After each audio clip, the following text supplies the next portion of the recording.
ในประวัติศาสตร์อียิปต์โบราณเรารู้จักพระนางคลีโอพัตราที่ 7 ในฐานะราชินีผู้ยิ่งใหญ่ที่สุดผู้มีความสัมพันธ์กับจูเลียสซีซ่าร์และมาร์กแอนโทนีแต่ก่อนหน้านั้นเกือบศตวรรษมีราชินีอีกพระองค์ที่ไม่เคยถูกจารึกในความทรงจำของคนรุ่นหลังแม้พระนางจะเป็นผู้พลิกประวัติศาสตร์การเมืองอียิปต์พระนางคลีโอพัตราที่ 2ทรงนำพาอียิปต์ผ่านยุคเปลี่ยนผ่านที่ยากลำบากด้วยพระปรีชาสามารถทั้งการทูตและการบริหารจนกลายเป็นต้นแบบให้ราชินีพระองค์ต่อมาติดตามเรื่องราวอันน่าทึ่งของราชินีผู้ถูกลืมในตอนคลีโอพัตราที่ 2ราชินีผู้พลิกประวัติศาสตร์อียิปต์โบราณกันครับ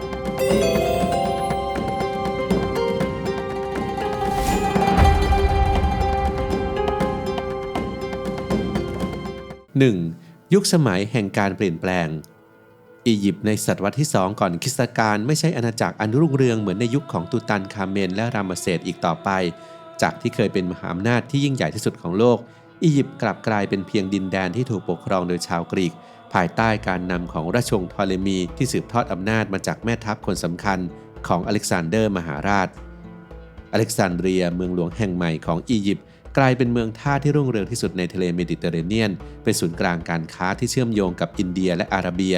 ความมั่งคั่งจากดินแดนตะวันออกหลั่งไหลเข้าสู่ตลาดการค้าของเมืองแต่ผลประโยชน์ส่วนใหญ่ตกอยู่ในมือของชาวกรีกที่มีจำนวนไม่ถึง1 ใน 3ของประชากรทั้งหมด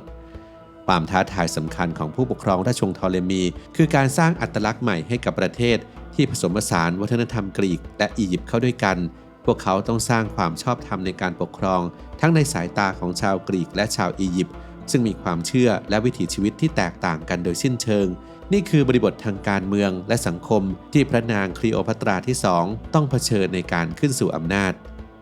สถานการณ์ระหว่างประเทศในขณะนั้นก็ไม่เอื้ออำนวยอียิปต์ต้องเผชิญกับการคุกคามจากอาณาจักรเซลูซิดทางตะวันออกในขณะที่โรมกำลังผงาดขึ้นเป็นมหาอำนาจใหม่ในทะเลเมดิเตอร์เรเนียนอียิปต์จึงต้องดำเนินนโยบายต่างประเทศอย่างระมัดระวังเพื่อรักษาเอกราชและผลประโยชน์ของประเทศ 2. การขึ้นสู่อำนาจอย่างชาญฉลาด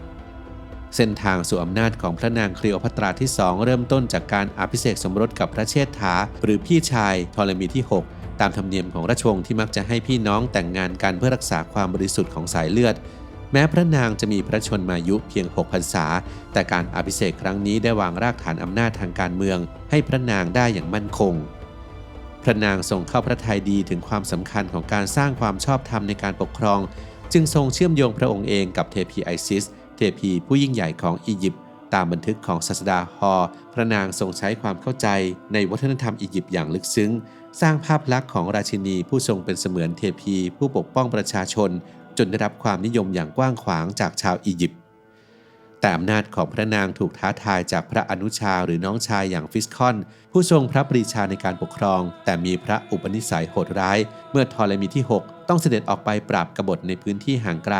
ฟิสคอนได้ฉวยโอกาสทำรัฐประหารและขับไล่พระเชษฐาและพระนางคลีโอพัตราออกจากราชบัลลังก์แต่ด้วยพระปรีชาสามารถทางการทูตพระนางสามารถโน้มน้าวให้วุฒิสภาโรมส่งทูตมาไกล่เกลี่ยจนนำไปสู่การประนีประนอมให้ทั้ง3พระองค์ปกครองร่วมกัน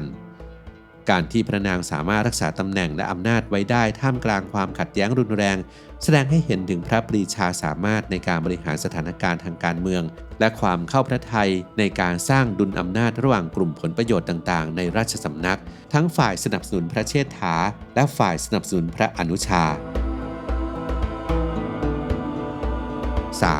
ทักษะการบริหารและการทูตนักประวัติศาสตร์โรมันลีวีได้บันทึกถึงความสามารถทางการทูตของพระนางคลีโอพัตราที่ 2ว่าพระคณิษฐาทรงมีบทบาทสำคัญในการเจรจาทั้งด้วยคำแนะนำและการวิงวอนพระนางทรงเป็นตัวกลางคนสำคัญในการประสานความขัดแย้งระหว่างพระเชษฐาและพระอนุชาทรงเข้าพระทัยจุดแข็งและจุดอ่อนของทั้งสองฝ่ายจนสามารถนำพาราชวงศ์กลับสู่ความสามัคคีได้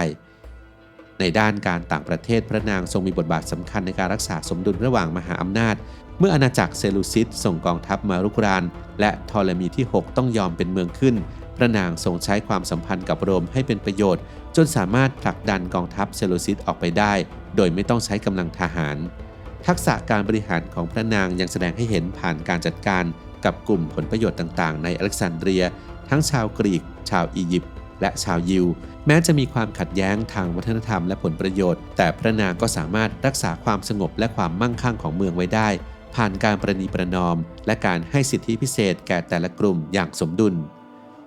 การสร้างภาพลักษณ์ของราชวงศ์ก็เป็นอีกด้านที่พระนางทรงประสบความสำเร็จจากภาพสลักที่วิหารฮอรัสในเอ็ดฟูแสดงให้เห็นถึงการผสมผสานระหว่างวัฒนธรรมกรีกและอียิปต์อย่างกลมกลืนพระนางทรงปรากฏพระองค์ในฐานะราชินีผู้ได้รับการรับรองจากเทพเจ้าอียิปต์ขณะเดียวกันก็ยังคงรักษาเอกลักษณ์ความเป็นกรีกไว้ 4. การเอาชนะวิกฤตการณ์จุดเปลี่ยนสำคัญในพระชนชีพของพระนางคลีโอพัตราที่2เกิดขึ้นเมื่อทอเลมีที่6สิ้นพระชนในสงครามกับอาณาจักรเซลูซิดในปี145ก่อนคริสตกาล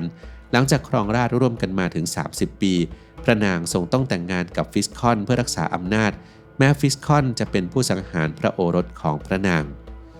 วิกฤตการณ์ครั้งใหญ่เกิดขึ้นเมื่อฟิสคอนตัดสินพระทัยอภิเษกกับพระธิดาของพระนางซึ่งก็คือคลีโอพัตราที่3ทำให้อียิปต์มีราชินี2พระองค์ในเวลาเดียวกันความขัดแย้งระหว่างพระมารดาและพระธิดาทวีความรุนแรงขึ้นจนนำไปสู่การที่พระนางต้องลี้ภัยออกจากอเล็กซานเดรีย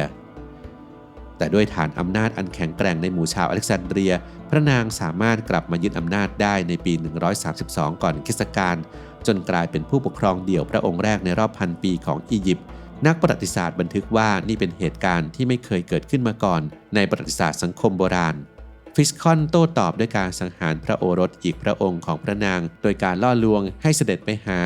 เจ้าชายเมมไฟติสถูกสังหารอย่างทารุณโดยถูกตัดพระเศียรพระบาทและพระหัตถ์ใส่หีบส่งมาให้พระนางคลีโอพัตราที่2ในวันพระชนมพรรษาเหตุการณ์นี้นำไปสู่สงครามกลางเมืองที่ยืดเยื้อถึง8ปีจนกระทั่งทั้ง2ฝ่ายต้องยอมประนีประนอมกันเพื่อความอยู่รอดของราชอาณาจักร 5. มรดกทางการเมืองความสำเร็จที่ยิ่งใหญ่ที่สุดของพระนางคลีโอพัตราที่2ก็คือการออกพระราชกฤษฎีกานิรโทษกรรมในปี118ก่อนคริสตกาลเป็นการประกาศล้างความผิดทั้งหมดที่เกิดขึ้นในช่วงสงครามกลางเมืองและเปิดโอกาสให้ทุกฝ่ายร่วมกันฟื้นฟูประเทศนับเป็นการแก้ปัญหาที่แสดงให้เห็นถึงพระปรีชาญาณในการปกครองอย่างแท้จริงพระนางทรงวางรากฐานอำนาจให้ราชินีในยุคต่อมารวมถึงพระธิดาของพระนางเองคลีโอพัตราที่3ซึ่งภายหลังได้กลายเป็นราชินีผู้ทรงอำนาจดังที่ปรากฏในรูปปั้นหินแกรนิตสีดำที่ถูกค้นพบใต้ทะเลในเมืองโบราณโทนิสเฮราคลีออนแสดงให้เห็นถึงอิทธิพลของตำแหน่งราชินีที่เติบโตขึ้นในสมัยต่อมาพระนางสิ้นพระชนไม่นานหลังจากฟิสคอนทิ้งมรดกทางการเมืองที่สำคัญไว้ให้อียิปต์นักประวัติศาสตร์หลายคนเชื่อว่าพระนางทรงมีความสำคัญไม่น้อยไปกว่าพระนางคลีโอพัตราที่7ผู้มีชื่อเสียงพระนางทรงเป็นผู้บุกเบิกเส้นทางให้สตรีมีอำนาจในการปกครองท่ามกลางสังคมที่ชายเป็นใหญ่อิทธิพลของพระนางส่งผลต่อการเมืองอียิปต์ในเวลาต่อมาอย่างลึกซึ้งการผสมผสานวัฒนธรรมกรีกอียิปต์การใช้ศาสนาสร้างความชอบธรรมและการรักษาความสมดุลระหว่างกลุ่มผลประโยชน์ต่างๆกลายเป็นแบบแผนที่ราชวงศ์ทอเลมียึดถือสืบมาจนกระทั่งอียิปต์ตกเป็นของโรมในที่สุด